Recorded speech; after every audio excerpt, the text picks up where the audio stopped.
দণ্ডবোধ বন্ধুগুলার সগাকে রাজবংশী চুমকিস কিচেনত তোমরাগুলাক সগাকে স্বাগত। আবারও আসলাম নতুন একটা রেসিপি নিয়ে। তো আজকে আমি তোমরাগুলার নগর শেয়ার করিম একদম কম মশলায় ডিমের ঝোলের রেসিপি, যা মাছ মাংসের স্বাদকেও কিন্তু হার মানিয়ে দিবে। তাই সহজ এবং সিম্পল আর সুস্বাদু এই রেসিপিটা তোমরাগুলার নগদ আজি শেয়ার করিম। তাই এটি নিছুং ডিম 6টা মুই ডিম নিছুং, আর এগুলা হাঁসের ডিম নিছুং। ডিমগুলো খুব ভালো মতন করে ধুইয়া নিছুং। আর এটি আলু নিছুং, দেখিতে পাওয়া যাচ্ছেন আলুগুলো ডুম ডুম করে কাটিয়ে নিছুং। আর এটি টমেটো নিছুং, টমেটো কুচি করে নিছুং। প্রথমে ডিমগুলো মুই সিদ্ধ করিয়া নিম, তাই আগে থাকি উখান আগেয়া জল গরম করেছুং। আর উষ্ণ গরম হয়ে গেলে জলটা ওটি ডিম দিয়ে দিলুম 6টা, এলা সিদ্ধ করে নিম 15 থেকে 20 মিনিটের মতো।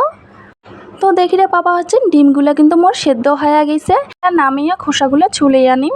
তো দেখিতে পাবা হচ্ছেন খোসাগুলো মুই কিন্তু ছুলেইয়া নিছুং। আর ডিমগুলো কিন্তু একদম ফুল সেদ্ধ করিয়া নিছুং। এলা মুই ডিমগুলা ভাজিয়া নিম, তার জন্য আরও উখান আগেয়া কাড়াই বসিয়া দিলুম। এদি কাড়াই দিয়ে দিলুম সরিষার তেল, দিয়ে দিবা হচ্ছে সরিষার তেলতে অল্পখানা লবণ আর অল্পখানা হলুদের গুঁড়া, হাফ চামচ লবণ আর হাফ চামচ হলুদের গুঁড়া দিলুম। এলা মুই ডিমগুলা দিয়ে ভাজিয়া নিম। আর তেলটা কিন্তু পুরোপুরি গরম হওয়া খাবে। গরম হওয়ার পরে কিন্তু দিয়া দিলুম, আর যদি গরম না হয় তাহলে কিন্তু তলাত লাগি যাবে। তো ডিমগুলো মুই একদম লাল লাল করে ভাজিয়া নিলুম। দেখিতে পাবা হচ্ছেন অনবরত ঘাটিয়া নয়া কিন্তু ভাজিয়া নিলুম। তো ডিমগুলো এলা নামিয়া নিবা নাকছুং। তো দেখিতে পাবাছেন কেমন করে ভাজিয়া নিছুং। এলা ডিম ভাজার তেলে মুই যে কাটিয়ে রাখছুং আলুগুলা কাটিয়ে কিন্তু ধুইয়া রাখছুং, ওই আলুগুলা দিয়া ভাজিয়া নিম। তবে আলু ভাজার সময় কোনো রকমের লবণ আর হলুদ দেং নাই, ওই তেলগুলোতে এমন করিয়া ভাজিয়া নিছুং খালি আলুগুলাকে। আলুগুলা ভাজা হয়ে গেলে নামিয়া নিছুং। আর এলা মুই ওই তেলতে আরও কিছু তেল অ্যাড করে দিয়ে দিলুম তেজপাতা 2টা আর 2টা কাঁচা লঙ্কা চেরা, দিয়ে দিলুম একটা পেঁয়াজ কুচি।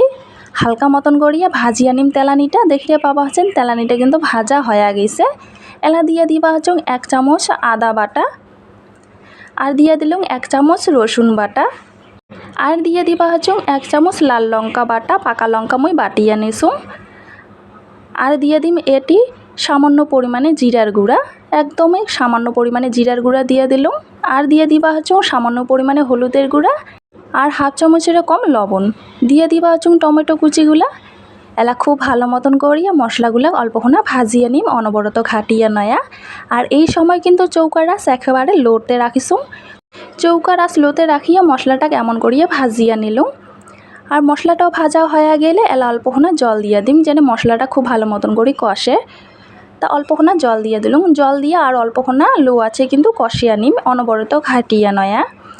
যত ভালো করে মশলাগুলো কষানো হবে ততই কিন্তু রান্নার স্বাদটা দ্বিগুণ হবে। তাই খুব ভালো মতন করে মুই কষিয়া নিলুম লো আছে।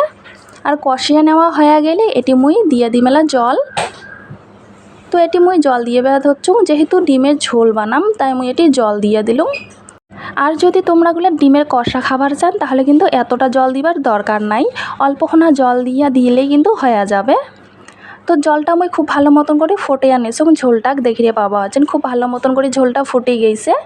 এলা মুই যে ভাজিয়ে রাখছুং আলুগুলা, প্রথমে আলুগুলা দিয়া দিম। তো আলুগুলা দেওয়ার পর কিন্তু মোটামুটি 5 মিনিটের মতো মুই রান্না করিয়ে নিছুং, জাল করিয়ে নিছুং। 5 মিনিটের মতো জাল করার পরে এলা যে ভাজিয়ে রাখছুং ডিমগুলা, ওই ডিমগুলা দিয়া দিলুম।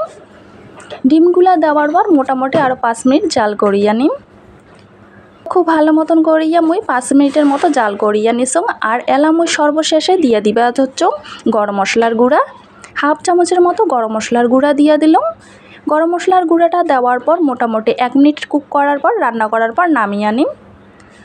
তো মোর একদমই তৈরি ডিমের ঝোল গরম গরম পরিবেশন করার জন্য কিন্তু একদমই রেডি। তো আমার নিত্যদিনের বাড়ির যেগুলো মশলা আছে ওই মশলাগুলো দিয়ে কিন্তু এই সহজ রেসিপিটা তোমরাগুলার নগদ শেয়ার করলাম, স্বাদও কিন্তু দুর্দান্ত। তো আশা করো আজকের রেসিপিটা তোমরাগুলাক ভাল লাগি থাকলে লাইক কমেন্ট শেয়ার করে দিবেন, চ্যানেলটা সাবস্ক্রাইব করে রাখিবেন নিত্য নতুন রেসিপি দেখার জন্য। তো ধন্যবাদ সম্পূর্ণ ভিডিওটা দেখার জন্যে।